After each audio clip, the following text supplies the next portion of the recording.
Hey gems, welcome back. It's Lorena. Today I'm here with some real talk for you guys. We're talking about the struggles of a small YouTuber and some tips and tricks about starting a channel. So yeah, that made no sense.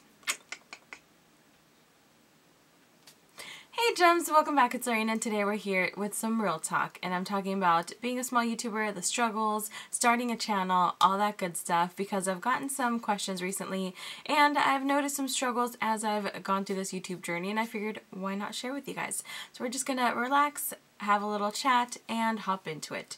So I did kind of break down a few categories on my phone just so I wouldn't forget any topics, because I've been thinking about it for a couple of weeks now. So first off, the reason for starting your channel and your content. This is definitely something you want to focus on if you are thinking of starting a YouTube channel. I honestly did not do this. Like, I was just like, I love watching YouTube videos, why not make my own? I talk incessantly anyways. Like, I talk to myself, I talk to my cat. Like, people have told me, like, we don't know who you're talking to sometimes. Like, honest to goodness, like, I just go on autopilot and I just like think out loud a lot. So I was like watching so many YouTube videos and I was like, I can do that. I can share my thoughts and opinions because I do that anyways.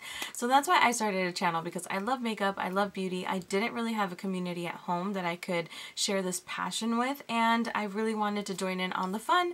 I thought it'd be a great experience, and so that's why I started a YouTube channel. But I didn't really think about branding myself or growing or focusing on YouTube as a job. Like, I honestly knew I was going to go into this as a hobby, and so that was definitely my intent, and it was just kind of like a thing I was going to do on the side, and it's what I've done. You guys know I've gone through school, I've taken breaks because of school. I had a different channel before and I quit that because I was overloading myself between school and YouTube and work. So, you know, I have always had the idea that this is a hobby, that I do this because it's fun, because I love makeup, I love sharing my ideas, and that was basically like my reason for joining YouTube.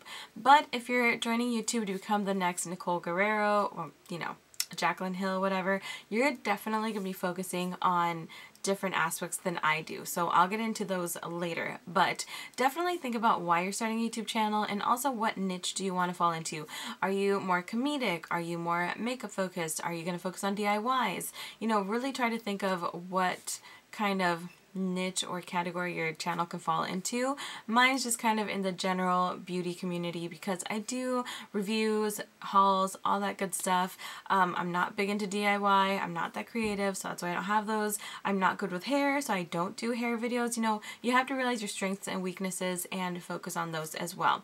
I would never want to put something out there and like represent myself, and so you also want to think about that, because you are putting yourself out there for the world at large. And there's another thing is, are you comfortable with your friends and family finding you? Because like most people, I was totally fine with like strangers finding me, because hello, I don't know them, I'm never gonna meet them. Like, why would I care what someone in Indonesia or Europe or whatever thinks about me? But the thought of my friends and family finding me is pretty daunting, and it's happened. My aunt found me first, and my best friend, and then my sister-in-law. Like, I've had people tell me like, oh yeah, we found your channel a while ago, we just didn't want to say anything and make it awkward.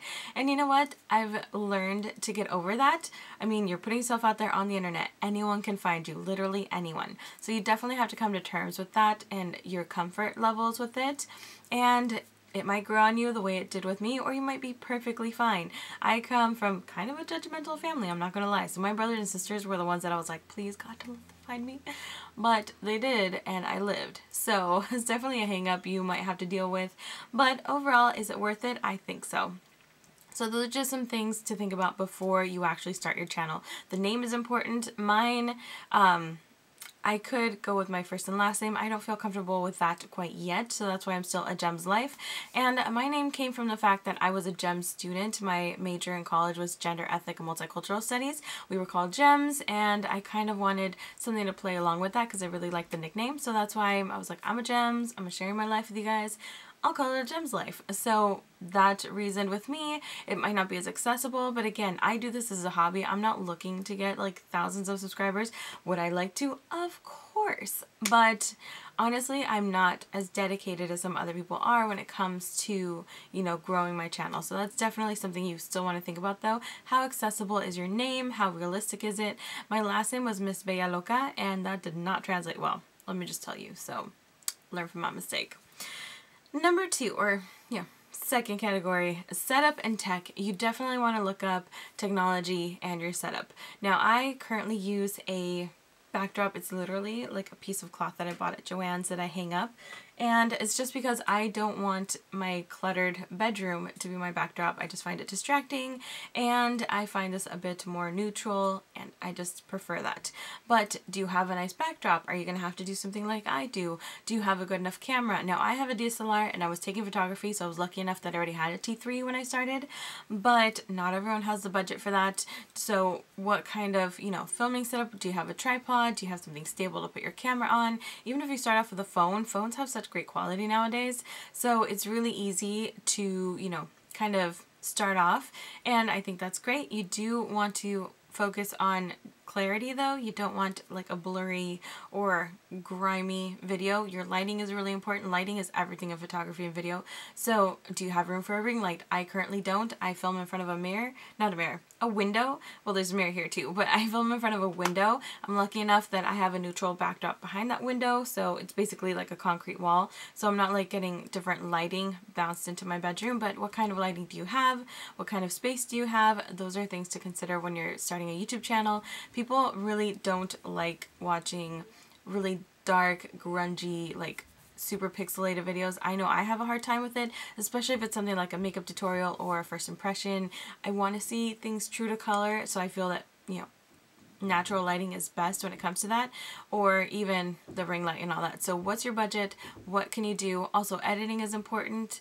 You don't want to be mid-tutorial, get something in your eye and have like 15 seconds be like, oh my god, let me get this out. Like, it might be funny, but no one really wants to watch that. You wouldn't watch it either. So, you do have to think about those things. Do you have the editing software you need?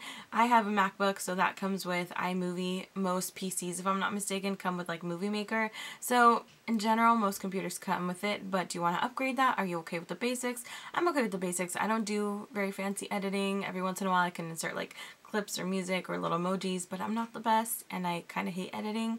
That's another thing. Editing kind of sucks. So how dedicated are you going to be to that? Those are definitely things to think about when starting a channel. Now then, there's the whole aspect of your channel growth and social media. You have to be active on social media if you plan on growing your channel. That's just a reality. People want to know what you're doing. They want to see your photos on Instagram and Twitter and Facebook. They want to watch your Snapchat. I am not comfortable enough with my Snapchat being out there. My Snapchat currently is private. It's only like friends and family, and I like it that way. I have been thinking about opening it up to my YouTube followers, but I'm not quite there yet, to be perfectly honest. I like having that separation, but basically my Snapchat is like a mini YouTube. I like talk all day on that thing too. So that's why I'm like, do I open it up? Do I not? I do share some personal stuff sometimes though, so that's why it's not out there. But Twitter, honestly, I don't even understand Twitter. Like, I get it, you want to share your thoughts, but I just did that on Facebook, so why am I sharing it on Twitter too? Like, Twitter is not a social media platform that I've ever gotten into. I follow people on there, but I don't really ever check it. So I do have a Twitter. It's linked down below, but I'm not going to lie to you guys. It's not active. It's being real. Same with my Instagram. I like Instagram. I took photography. I love photos, but I'm not big on posting every single day, like 3 times a day. And honestly, I have coworkers who live on Instagram, and I'm like, who the heck posts that much that you have to check like every 20 minutes, every time you're on a break? I don't get it. So social media is big. You do have to really focus on that and be active. Maybe set up a blog if you plan on like growing your channel into a business. And that's a thing. Like, some people really want that. Like Nikki Phillippi mentioned in her tips on starting a YouTube channel. I'll link her down below. She's not my favorite YouTuber anymore, but her video is very informative, and she straight out said, like, I wanted to grow this into a business. So she like posted and she focused on all that, and she gives a good like breakdown of everything that she did to get where she is right now. So I'll leave her video down below because it's super informative. But yeah, she knew that she wanted to grow her channel and she wanted her income to be from that channel, and that's what she's doing. So if that's your thing, I'll leave her link down below so you can check it out. But again, that goes back to the first one. Why are you starting a channel? Do you want to become like a business and be the next Jaclyn Hill, Nikki Phillippi, whatever? Or are you just doing this as a side hobby the way I am? You definitely have to think about those things. Now, growth also comes with my next category, which is sub for sub. I have a love-hate relationship with sub for subbing, to be perfectly honest.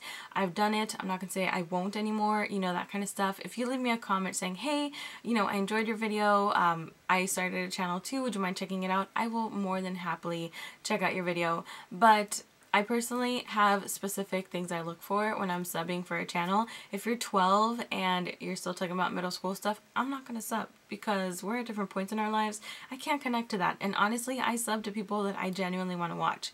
So if I don't sub back, I'm sorry, but I genuinely, you know, I'm not going to watch your videos, and keeping it real, don't see the point of subbing just for the numbers, you know what I mean? And that frustrates me, like when people are like, oh my gosh, you're so gorgeous, like, let's be friends.